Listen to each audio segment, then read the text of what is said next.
Cette illustration n'est pas une démonstration et je vais utiliser la logique mathématique pour démontrer mon affirmation. Il suffit d'un seul contre-exemple pour démontrer la non-nécessité. Il me suffit alors d'un seul exemple de monnaie fiduciaire qui n'est pas liée à un passif pour démontrer mon affirmation.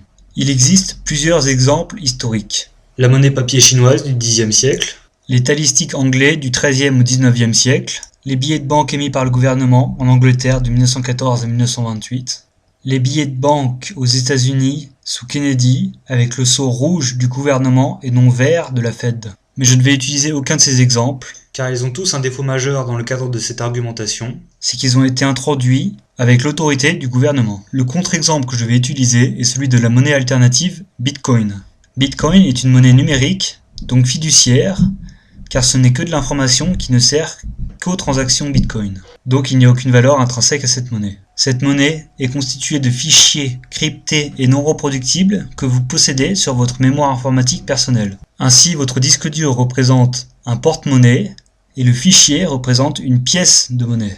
D'où le nom Bitcoin que l'on peut traduire pièce numérique. Imaginons alors que Marie possède 3 Bitcoins. Sophie, elle, possède un t-shirt qui vaut 2 Bitcoins et un fichier Bitcoin d'une valeur de 2 Bitcoins.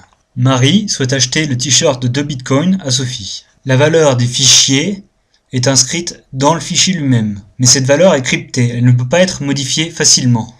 Une tierce personne va donc proposer la puissance de calcul de son ordinateur pour le décryptage des anciennes valeurs et l'encryptage des nouvelles valeurs sur chacun des 2 fichiers de Marie et Sophie. Un ordre de transfert de 2 bitcoins de Marie à Sophie va être donné à Pierre qui propose sa puissance de calcul et le transfert va avoir lieu. En mettant à disposition sa puissance de calcul, Pierre va être rémunéré en bitcoin. La rémunération de Pierre se fait suivant une fonction qui prend en compte le nombre d'utilisateurs, le nombre de bitcoins déjà en circulation et le nombre maximum de bitcoins prévu par le système. Imaginons que Pierre soit rémunéré 1 bitcoin. Il pourra alors acheter ce qu'il souhaite avec ce bitcoin suivant le même principe. Nous avons à travers Bitcoin un exemple de monnaie fiduciaire qui n'est pas liée à un passif. Malgré le fait que ces fichiers ne soient utilisables pour rien d'autre que le système Bitcoin, la communauté utilisatrice les accepte comme moyen d'échange. La création monétaire permet de rémunérer un service. Ce service, c'est la mise à disposition de la puissance de calcul pour l'encryptage qui permet le bon fonctionnement du système.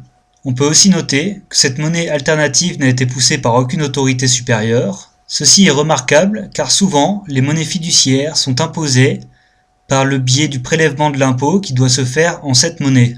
Ici, aucune autorité supérieure n'exige le prélèvement d'impôt à travers le système Bitcoin. Nous avons donc l'exemple d'un pur système libéral avec une monnaie fiduciaire qui n'est pas liée à un passif. Le Bitcoin peut s'échanger avec les autres monnaies, le dollar, l'euro. Il suit un cours flottant suivant la loi du marché.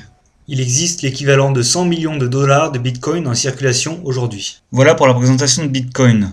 Je n'ai pas particulièrement préconisé l'utilisation de cette monnaie alternative. Je prends Bitcoin comme exemple de monnaie fiduciaire non liée à un passif.